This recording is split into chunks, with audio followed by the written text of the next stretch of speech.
In this video, we're going to talk about Google Meet and screen sharing and how that looks for the teacher as well as how that looks for the student. Google for Education, which is now also known as Google Workspace, offers several different safety features that are not available on regular Google Meet. One of those safety features is right down here at the bottom of the screen. From the teacher side of the screen, you can see that there is a shield right here at the bottom. When you click on that shield, it will open up this menu here. This menu has different options for things that the teachers can turn on to help control and provide safety for the students in the classroom. Right here you can see that you have the option to share screens or not share screens, and send messages in the chat or not send messages.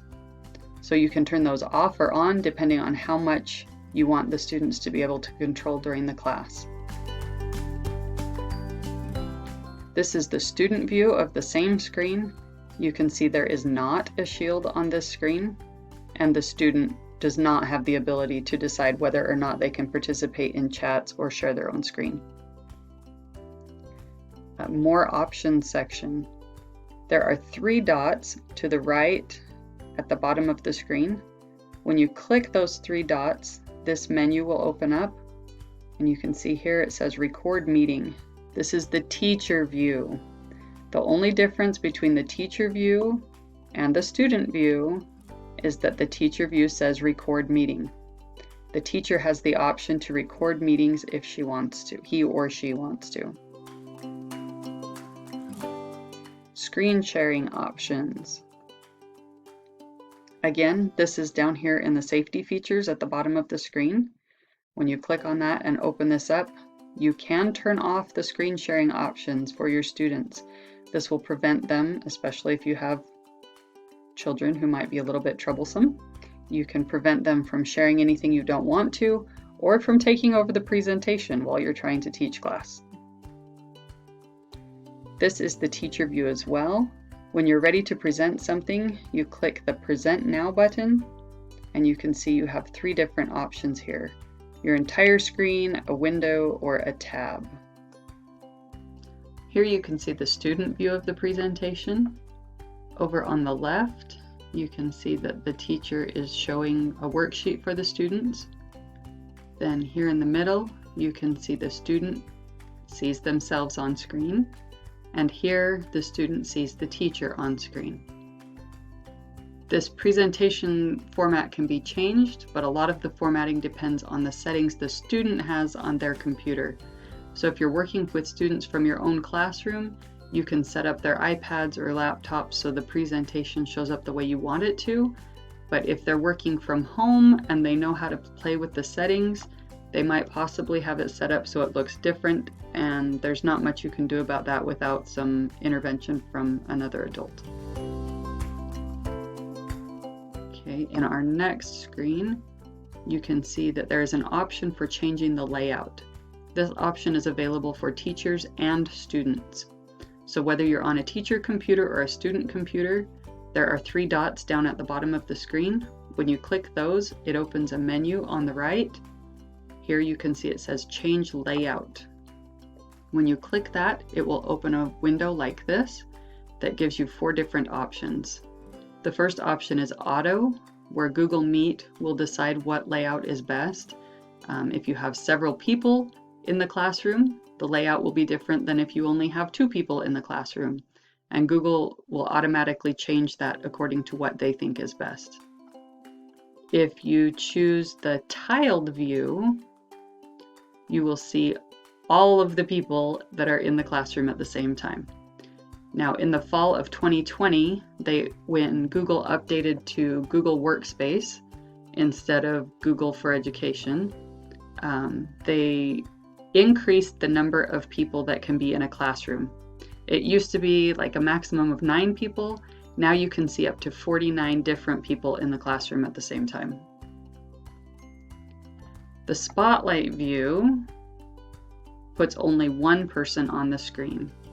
So here you can see the student on the screen. The teacher can always see themselves up here in the corner, but only one person covers the majority of the screen. And that person would be either someone that the teacher chose to be on the screen, or the person who is talking at the moment will pop up on the screen, and they will be the spotlight.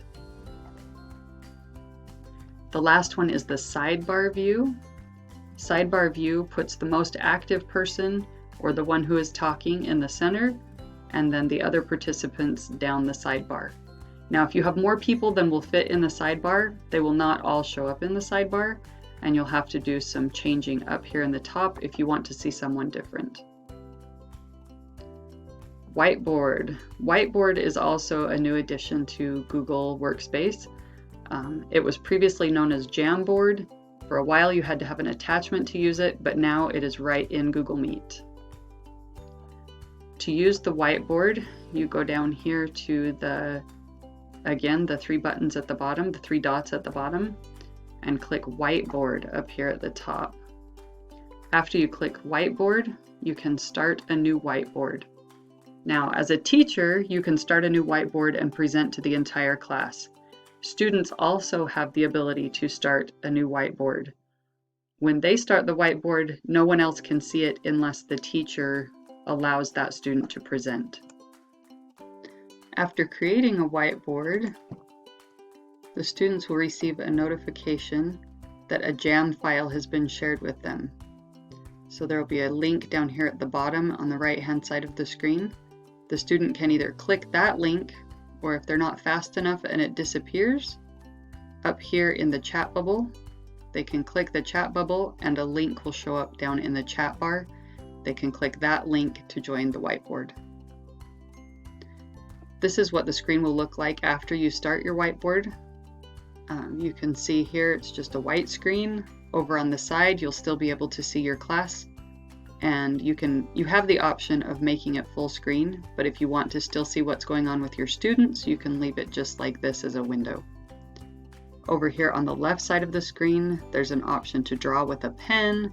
There's an eraser, a pointer, a sticky note. You can add images, shapes, text boxes, or highlighters. Any of those are an option. Here you can see I did a little bit of drawing with the pen, and then I added an image so you can see what it looks like on the teacher side. Over here you can see the student. Now on the student side, when you add an image, for a few seconds that image is going to be kind of a blue-green color. If you move the image, it will turn that blue-green color again. This highlights and draws attention to the images or the words that you're moving around the screen, so the student is better able to follow what you're doing. Now students are also able to share things in the Jamboard. Here you can see a circle or oval that the student shared. On the teacher side of the screen, the shape that the student shares, or image or text, will be a pink color for a few seconds. So when a student moves or shares things, on the teacher screen, it will be pink. When the teacher moves or shares things, the image will be a green-blue color on the student's screen. So that's the difference. On the student screen, it will be green-blue when the teacher moves it. On the teacher screen, it will be a pink color when the student moves it. Sticky notes are an option in this program.